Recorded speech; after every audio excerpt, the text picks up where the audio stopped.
Beleza, aqui eu vou mostrar como é que você consegue diagnosticar erros, problemas ou dúvidas dentro da estrutura do GoRelevo, né, no CRM White Label. É muito comum que depois que vocês implementam o CRM no cliente de vocês, isso aconteça. E acontecer algum problema na automação, algum disparo, uma API, enfim. E esses erros ou problemas, eles geralmente se encaixam em uma dessas três categorias. Ou é uma configuração mal feita, ou uma limitação da plataforma, ou o cliente, propriamente dito, não sabe o que fazer. Se for uma configuração mal feita, o problema é seu. Então você vai lá e corrige. Se for uma limitação da plataforma, significa que o próprio GoRelevo, a própria estrutura do White Label não consegue entregar isso de uma maneira eficiente ou da maneira como o cliente quer, ou o cliente não está sabendo o que ele está fazendo, então ele está fazendo alguma besteira ali dentro da plataforma, montando e misturando um monte de coisa que não era para ele estar fazendo, certo? Então, geralmente cai em uma dessas três categorias: má configuração, limitação ou mau uso do cliente, né? Que é o que a gente pode traduzir essa última etapa aqui também, tá? Dentro dessas três categorias, como é que a gente faz para poder diagnosticar qual é a eficiente? Então, primeiro a gente faz uma triagem, né? Qual que é a coerente. Nessa triagem a gente vai entender o contexto do problema. Ele é um erro que aconteceu em um caso isolado, ou ele está se repetindo de forma recorrente, tipo, eu não estou conseguindo enviar mensagens aqui no WhatsApp há 3 dias, ou não, aconteceu só nessa mensagem específica. Porque se você não consegue replicar um erro, então você também não consegue corrigir, certo? Porque se você não identifica, não consegue replicar, não tem como você identificar qual foi o problema real por debaixo dos panos que aconteceu ali, tá? Outra forma é a gente isolar o problema. Isso está acontecendo em uma subconta, em um contato, em uma página do GoRelevo, ou é geral? São em todas as páginas, em todos os contatos, em todas as subcontas, enfim. Aqui tem também linkado uma página de status do GoRelevo, que vocês podem abrir depois e ver se a própria estrutura ou o próprio servidor do GoRelevo está passando por algum tipo de instabilidade, tá? Então aqui dá para a gente ver se teve queda, se eles já identificaram algum problema específico e se estão tratando ou não, tá? Então fez a triagem, respondeu essas perguntas aqui, você já tem um bom indicativo do que fazer, tá? Então aí a gente entra em três possibilidades, né? A primeira é se for um problema de automação. Então primeiro a gente vai entrar lá no workflow e a gente vai nessa aba de registros de execução para a gente entender se o contato ele entrou ou não dentro dessa automação específica. Então, se o contato não entrou dentro da automação, significa que é um problema de gatilho. Ou o gatilho não foi configurado corretamente, ou esse gatilho ele não traz, ele não serve para aquele workflow. Então, o cliente precisa responder uma frase específica lá. Se ele responder com um ponto, uma vírgula a mais, talvez o gatilho não ative, certo? Ou então possa ser que o gatilho que você usou não seria o adequado. Você colocou um status lá de um gatilho de contato alterado. Só que você não está considerando que o que você está alterando a informação é a oportunidade, por exemplo. Tá? Então, às vezes, o gatilho ele realmente não se encaixa no contexto, ou o gatilho foi configurado de forma errada. Tá? Outra coisa, aqui já entrando em formato, né? Quando a gente fala em variáveis ou campos personalizados, né? Às vezes esses campos personalizados eles podem ser usados como gatilhos. Campos personalizados, variáveis, informações de contato, de oportunidade, etiquetas. Tá? Então verifica se esses pré-requisitos da automação eles estão realmente configurados corretamente e atendidos. No caso de uma etiqueta que usa como gatilho, a etiqueta foi adicionada realmente? Tá? Ou o campo específico das informações do contato foi preenchido, porque às vezes você pode colocar um if lá na automação e o if é se essa informação estiver vazia, só que a informação lá não está vazia no campo. Então, entender se essas variáveis, esses campos personalizados ou etiquetas, enfim, elas estão atendendo os pré-requisitos. O terceiro parece ser meio besta, mas se o workflow ele tiver como rascunho, ele não vai estar ativado. Ele vai estar salvo lá, mas não vai estar como publicado. Então, qualquer coisa que você fizer, qualquer gatilho que você dá, ele não vai ativar a automação, porque ela não está publicada. Então, lembra sempre de publicar e salvar, tá? Porque enquanto a automação está desligada, você pode fazer alterações o quanto quiser, que existe o salvamento automático. Mas quando você apertar para publicar, você precisa apertar em salvar também para ele publicar aquelas alterações, né? Digamos assim, salvar que você está publicando aquela automação. Então é bom verificar isso também. Segundo caso, e geralmente mais comum, são dúvidas do próprio cliente. Então, nessa triagem aqui, a primeira coisa que você tem que fazer é entender a situação no geral, certo? Porque dúvida de cliente pode ser que chegue a ser muito subjetivo, porque o cliente explica de uma forma, só que na verdade é outra coisa que está acontecendo. Então, às vezes o cliente comenta, tipo, minha plataforma está em inglês, ou minha plataforma está em espanhol. Só que aí você vai olhar, o navegador dela está configurado para traduzir todas as páginas automaticamente para o espanhol. Então, assim, tem que entender. Então, peça foto, peça vídeo, peça para ela replicar o erro várias vezes, tá? Mostrar o problema. Porque quando você vê o problema, você vai entender o que de fato está acontecendo ali. Se é realmente algum caso de só tirar uma dúvida de como faz, ou um problema de fato que está acontecendo e você precisa esclarecer para ela como que isso não acontece mais, como a gente pode prevenir esse problema ou essa dúvida, tá? Para ela seguir com a execução e utilização da plataforma. Então, se ela reclamou que não está vendo alguma coisa, por exemplo, você vai nas permissões do usuário ou nas permissões da subconta, tá?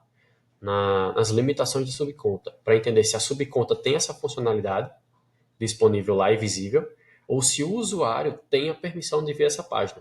Porque às vezes tem na subconta lá agente de IA, só que você vai olhar, o usuário não está permitido para ver. Tá? Então esse é um dos casos também. Segunda coisa, o Google High Level tende a travar algumas coisas em cache, certo? Do próprio navegador. Então pode ser que existam resquícios de versões anteriores, principalmente quando você faz alguma atualização em código JavaScript ou em CSS, lá do próprio White Label, certo? Então, sempre bom pedir para o cliente ou testar em guia anônima, tá? Ele vai abrir uma guia anônima, fazer o login, tentar fazer a mesma coisa, ou então ele recarregar a página e limpar o cache, certo? Geralmente um dos dois resolve. Se não resolver, aí você vai volta para a investigação do problema. Então, por exemplo, se ele disser que não está sincronizando as mensagens do WhatsApp, você vai lá na instância e vai verificar se o QR Code está conectado, por exemplo. Porque às vezes ele desconecta, pode acontecer, quando o Meta atualiza alguma versão do WhatsApp ou quando passa por alguma instabilidade, ele geralmente desconecta tudo. E aí o cliente precisa entrar lá, escanear o QR Code de novo para poder voltar a sincronizar as mensagens. Tá? Então, nesses casos de sincronização ou envio de mensagens, é sempre bom conferir se o QR Code está conectado, tá? E se as contas ali estão tudo certinho. Existe o problema também da mensagem ela não aparecer de fato no WhatsApp.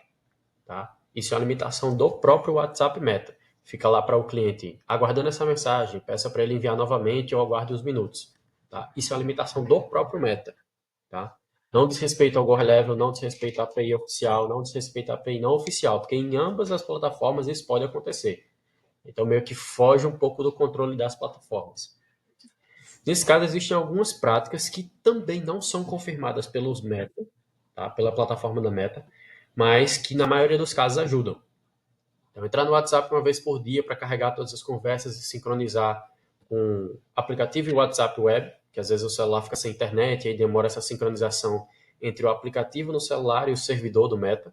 Então, abrir uma vez por dia ali. Manter o backup das conversas diário. Então, colocar para ele fazer ali um horário do dia, enfim, independente do horário, sempre fazer o backup e conferir se esse backup ele foi realmente feito. Porque às vezes o backup para ali no meio e pronto, acabou-se. Então, conferir se o backup está sendo feito, abrir o WhatsApp algumas vezes ali no dia, só para ter essa sincronização melhor entre o aplicativo e o servidor, porque a partir do servidor a gente usa para poder sincronizar com a API não oficial e passar essas mensagens para algum relé, certo? Então, especificamente com a API, esses cuidados. Se o cliente trouxer problemas relacionados à API do Go High Level ou do WhatsApp, é sempre bom verificar os status do Meta, que às vezes o próprio WhatsApp caiu, e aí a gente volta lá para aquela triagem inicial, para entender se é um caso global, ou se é uma subconta específica, se é o estabilidade do Go ou se é a estabilidade do próprio Meta, certo? Vale fazer essa triagem inicial lá também. Tá? Então, na maioria das vezes, não é problema com a API, ou instabilidade do sistema. Na maioria das vezes, é problema com dados. A maneira que você faz o input dos dados, a maneira como você configura a automação, certo? Se for na API não oficial, é bom verificar se na mensagem que enviou lá na conversa tem um íconezinho de exclamação. Porque esse íconezinho, quando você encosta o cursor nele, ele realmente mostra qual que é o problema. Ah, erro desconhecido, ou instância desconectada, instância não reconhecida. Enfim, ele vai sempre trazer alguma justificativa do porquê não deu certo. Tá? E se for na API do próprio Go High Level, dentro de plataformas como Make, N8N, Zapier, enfim, ou a Pabbly, quando a gente usa essas APIs, e geralmente dá erro quando a gente vai fazer algum tipo de requisição via HTTP, enfim, ou via chave API, estão alguns erros comuns e os códigos desses erros. Tá? Então, 401, 403, geralmente a API expirada, ou você colocou a chave API errada, que acontece muito, a gente copia lá selecionando, pode ser que não copie um caractere específico, então é bom revisar. Expirada pode ser que aconteça também, então vale a pena ficar sempre renovando a chave API, certo? Cada 60, 90 dias mais ou menos. Aqui, erro 400, geralmente você mandou um JSON errado, né? Configurou ali o application JSON de um jeito errado, a requisição do jeito errado, você mandou o corpo, requisição incoerentemente com o que precisa ser requisitado. E 500 é culpa do servidor do próprio Core Level, só que é muito mais raro, certo?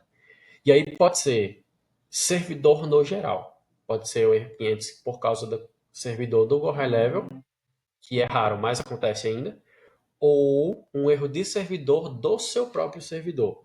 Então, às vezes, o servidor do Make tem problema, que também é raro, mas ainda acontece, ou no seu servidor, se você for self-hosted do N8N. Então, você tem que confirmar se essas configurações de servidor também estão certinhas. Tá? Principalmente aqui no caso do quando você usa self-hosted, e pode acontecer cair com mais frequência. Beleza?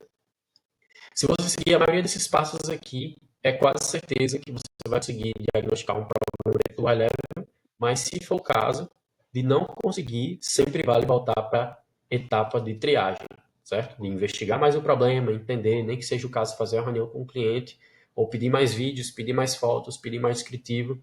Tá? Existem plataformas que você meio que grava a tela e você consegue capturar não só a tela, mas também o código que está sendo executado naquele momento. Então, existem extensões para isso, tá? Que você pode passar ao cliente para executar esse passo a passo e você receber esse código enquanto o cliente grava a tela dele, beleza?